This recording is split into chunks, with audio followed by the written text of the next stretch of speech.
Assalamualaikum warahmatullahi wabarakatuh. Selamat pagi semuanya. Sebelumnya, yang terhormat Profesor Dr. Insinyur Komariatus Solihah sebagai dosen mata kuliah Pancasila dan juga teman-teman semua yang saya sayangi. Di sini saya Salma Hasan Ahmad dari kelas G Administrasi Publik ingin mempresentasikan sedikit mengenai lahirnya Pancasila sebagai pemersatu bangsa Indonesia. Nah, sebelumnya ini ada sebuah kutipan dari Zulkifli Hasan. Perilaku Pancasila adalah mempersatukan, bukan memisahkan. Kita semua Pancasila, kita semua Indonesia.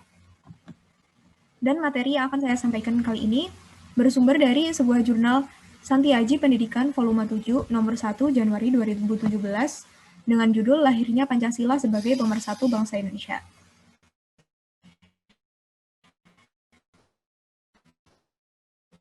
Dan di dalam jurnal ini ada dua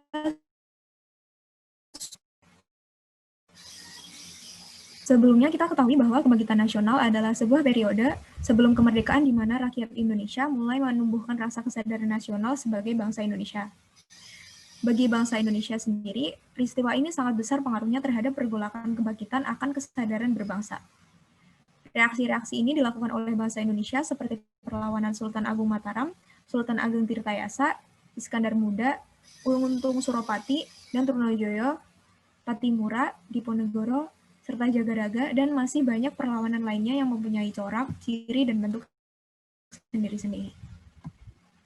Nah, kebangkitan nasional ini merupakan reaksi akibat adanya penderitaan rakyat yang berkepanjangan karena kolonialisme yang terjadi di Indonesia. Kebangkitan nasionalisme di Indonesia adalah bentuk reaksi bangsa Indonesia sendiri akibat dari kebijakan-kebijakan pemerintah kolonial pada masa itu. Bibit-bibit perlawanan bangsa Indonesia telah ditanam dan disemai oleh kolonial, dan juga didorong oleh keinginan untuk menjadi bangsa yang merdeka dan berdaulat, sehingga kemudian tumbuh menjadi sebuah bentuk perlawanan. Kemudian, pada perkembangannya, organisasi Budi Utomo adalah organisasi yang dipandang sebagai embrio gerakan nasional untuk mewujudkan suatu negara merdeka. Gerakan inilah yang merupakan awal gerakan nasional untuk mewujudkan suatu bangsa yang memiliki kehormatan akan kemerdekaan dan kekuatannya sendiri. Dan karena berdirinya Budi Utomo dinilai sebagai gerakan awal untuk mencapai kemerdekaan Indonesia, hingga saat ini tanggal berdirinya Budi Utomo selalu diperingati sebagai Hari Kebangkitan Nasional setiap tahunnya. Dan ini adalah beberapa organisasi-organisasi pergerakan yang lain yang muncul setelah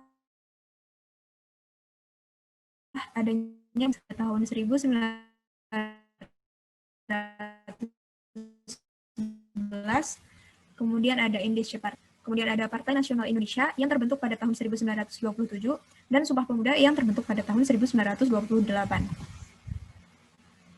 Kemudian yang B ada Perumusan Pancasila sebagai melihat berbagai propaganda dilakukan Jepang untuk menarik simpati rakyat Indonesia, Jepang mempropagandakan bahwa kehadirannya di Indonesia bukan dengan tujuan menjajah, namun membantu bangsa Indonesia memberantas diri dari cengkraman penjajahan bangsa Barat. Kita sendiri tahu bahwa setiap hari radio Jepang mengumandangkan lagu Indonesia Raya dengan seruan "Sambutlah saudara tua dari Nippon, berdiri sama tinggi dan duduk sama rendah." Dengan Jepang memperbolehkan rakyat Indonesia mengaku kebangsaannya sendiri, yaitu Indonesia Raya.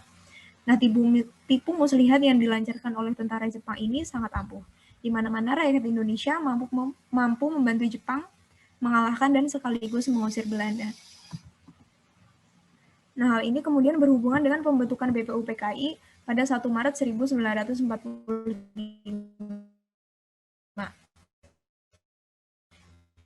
Yang bertujuan untuk menegaskan dan sekaligus menjadi dua bagian.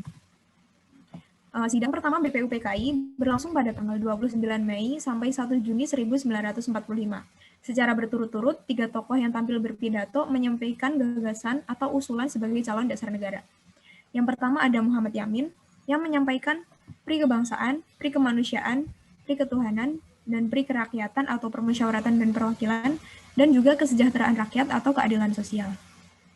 Kemudian ada MR Supomo menyampaikan nasionalisme atau internasionalisme, takluk kepada Tuhan, kerakyatan, kekeluargaan, dan keadilan rakyat. Dan ada juga IR Soekarno yang menyampaikan nasionalisme atau kebangsaan Indonesia, internasionalisme atau perikemanusiaan, lalu mufakat atau demokrasi, kesejahteraan sosial, dan juga ketuhanan yang Maha Esa atau ketuhanan yang berkebudayaan. Selanjutnya, pembahasan terhadap ketiga usulan calon asas dasar negara itu tidak lagi dibahas oleh seluruh anggota BPUPKI, namun telah ditetapkan 9 tokoh yang dipercaya mampu mengemban tugas mulia. Ke-9 tokoh ini kemudian lebih dikenal dengan istilah Panitia 9. Nah, Panitia 9 ini terdiri dari IR Soekarno, Dr. Andes Muhammad Hatta, kemudian ada MR A.A. Maramis, Abi Kusno Cokrosuyoso, Abdul Kahar Muzakir, Haji Agus Salim, kemudian ada MR Ahmad Subarjo, lalu Kiai Haji Wahid Hashim, dan ada MR Muhammad Yamin. Nah, kemudian pada tanggal 7 Agustus diumumkan akan dibentuk PPKI, yang selanjutnya pada 9 Agustus 1945, Panitia Persiapan Kemerdekaan Indonesia mulai bekerja. Nah, keanggotaan dari PPKI ini seluruhnya adalah terdiri dari orang-orang Indonesia untuk memeriksa hasil-hasil kerja BPUPKI sebagai bahan persiapan kemerdekaan Indonesia nantinya. Kemudian ketika kemerdekaan telah diproklamasikan, agar segera mendapat pengakuan dunia internasional, maka perlu diambil tindakan-tindakan untuk menata Indonesia merdeka. Sehingga Pancasila disepakati menjadi dasar negara paripurna, jati diri bangsa, rumah bersama warga bangsa, sebab keberagaman itu merupakan karunia, dan Pancasila sebagai dasar, ideologi, dan falsafah bangsa selalu bersifat terbuka. Nah, sekian untuk materi yang dapat saya sampaikan kali ini.